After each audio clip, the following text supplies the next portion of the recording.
Olá, combatentes do canal da Guerra. No vídeo de hoje nós vamos falar sobre uma notícia que saiu sobre a intoxicação de militares do exército israel no sul do país, né? E as decorrências disso, enfim, a gente vai tentar dissecar esse assunto. Mas antes de iniciar, queria dizer que eu sou o comandante Robson Farinaz, militar da Reserva da Marinha, e esse aqui é o Canal Arte da Guerra, um veículo de análise militares estratégicas e geopolíticas feito por profissionais. Então você que está chegando agora, comente, compartilhe, deixe o seu like, nos ajuda a crescer. Bom, dito isso, gente, vamos ao vídeo de hoje. Primeira coisa que eu tenho que falar é o seguinte: o pessoal que vem aqui torcer, né, que quer ver o seu viés de confirmação, aí, eu sugiro que procure outro canal. Porque o Arte da Guerra é um canal de análises militares, a gente foca nos fatos. E os fatos que nós temos hoje, uma reportagem do Jerusalem Post, um jornal israelense, que diz o seguinte: as Forças Armadas de Israel investigam, né, um envenenamento da comida seguido no impacto em 100 cadetes.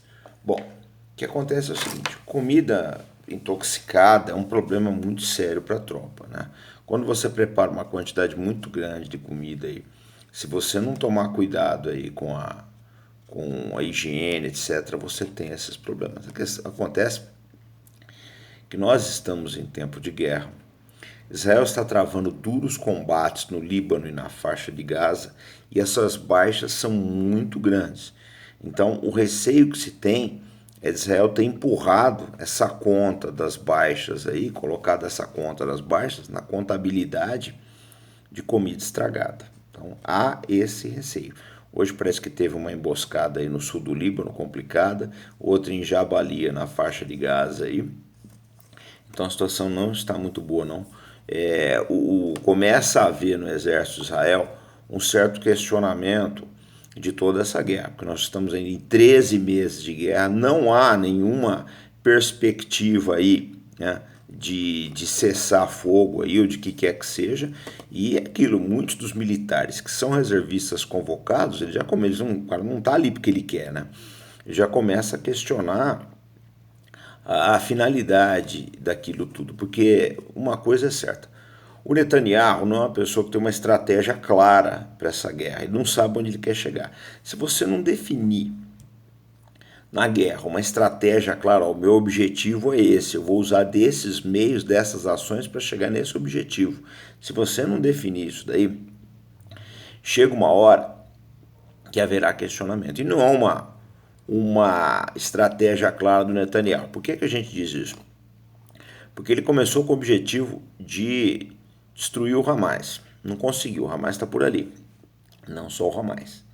Eu lembro que tem outras entidades lutando na faixa de Gaza, são entre 14 e 17. Tá? Então, hoje parece que um desses ataques aí foi da Jihad Islâmica, que não é da Jihad Palestina, que não é do Hamas. Então a gente tem que olhar para essas coisas aí também. O Netanyahu está enfrentando uma coisa muito maior do que ele diz efetivamente para o público e não está apresentando resultados. Bom, esse foi o primeiro objetivo que ele alertava, né? Destruir o Hamas. Depois tinha também o caso de libertar os reféns. 100 reféns continuam nas mãos aí nos túneis aí e labirintos do Hamas.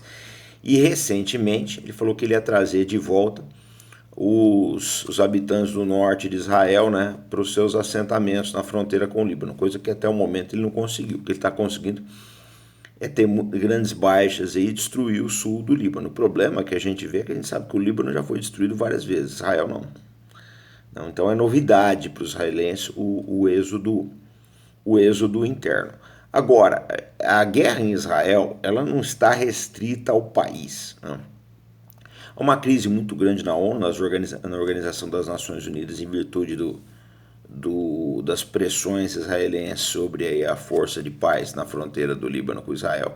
E essa crise toda começa a ter reflexo nos Estados Unidos também, prejudicando bastante a campanha da democrata Kamala Harris. E fora o fato também de que muitos países têm as relações bastante estremecidas com Israel. Esses dias houve uma troca de farpas entre o Macron e o Netanyahu, né, o dirigente francês Emmanuel Macron, que não é uma pessoa de muita credibilidade nesse caso todo aí, mas sempre faz barulho, né, e essas coisas todas incomodam. No plano militar, a gente tem que olhar que a situação de munições de Israel está uma situação bastante difícil, porque nenhuma indústria do mundo tinha se preparado para isso. A indústria de defesa de Israel é uma indústria pequena, é uma indústria pujante, mas ela é pequena. A indústria americana está comprometida também com a Ucrânia. Então o que acontece? Tudo isso aí está impactando a defesa do país. Se não houver uma solução imediata, uma solução imediata, eu digo uma semana no máximo, a gente vai ver cada vez mais penetrações do Hezbollah, né, nas cidades israelenses, penetrações de drones, mísseis, foguetes, etc. Por quê? Porque a defesa está numa situação de pré-colapso.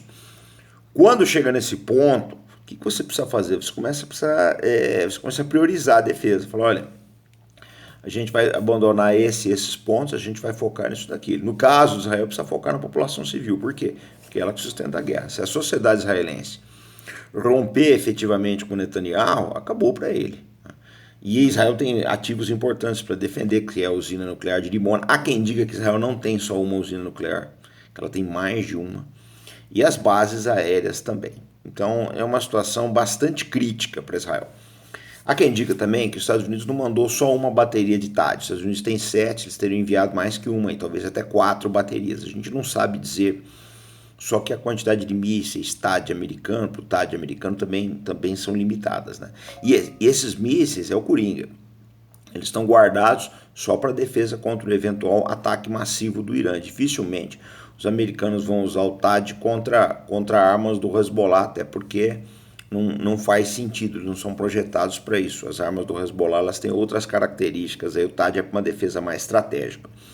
Então, quando a gente olha todos esses dados que eu apresentei nesse vídeo de hoje, a gente vê que a situação de Israel é extremamente complexa, é muito delicada. O Netanyahu está sendo levado ao limite, né? Ele está destruindo o país, a imagem do país aí fora. Isso aí até aí já se sabe. Mas a questão não é essa. A questão é se ele vai conseguir apresentar para a sociedade israelense algum resultado que justifique o estresse militar que já está durando 13 meses. Né? Qualquer líder medianamente razoável teria mudado a abordagem. E eu preciso lembrar o seguinte, Israel não sai dessa guerra do tamanho que entrou. Eu vou lembrar um país que teve um comportamento bastante parecido com o de Israel na condução da guerra, que foi o Reino Unido, na Inglaterra, na Segunda Guerra Mundial. O Churchill, ele fez a opção de combater até o fim na guerra. Só quando acabou a guerra ele perdeu a eleição. E a Inglaterra também nunca se recuperou. Essa é que é a verdade. Economicamente o país tornou bem menor, né? E abriu espaço para a pujança dos Estados Unidos aí. Eu penso que Israel, seja qual for o resultado dessa guerra, não volta ao lugar que estava, né? Ele vai ficar sempre numa situação mais difícil aí. Então, essa é a nossa análise hoje. Vamos aguardar o resultado aí dessa investigação aí da intoxicação dos soldados israelenses. Mas a gente pode aguardar mais emboscadas e mais ataques do Hezbollah aí para os próximos dias. Então, esse foi o nosso vídeo de hoje. Quem assistiu aqui, comente, compartilhe, dê o seu like, coloque nas suas redes sociais, Facebook, WhatsApp, Telegram, Instagram, né, Twitter. Se você quiser contribuir com o Super Sticker ou Super Chat, você ajuda o crescimento da nossa mídia, tá? Também pode se tornar membro do Clube de Canais e ter direito a lives exclusivas. E também, se você quiser nos ajudar, tem o Pix aqui embaixo, aqui na tela, tá? Aqui na descrição, que o Pix é interessante porque ele bypassa as restrições do YouTube, vocês nos ajudam bastante. E a gente volta daqui a pouco, sempre com responsabilidade, compromisso e fé no Brasil, pessoal. Até mais.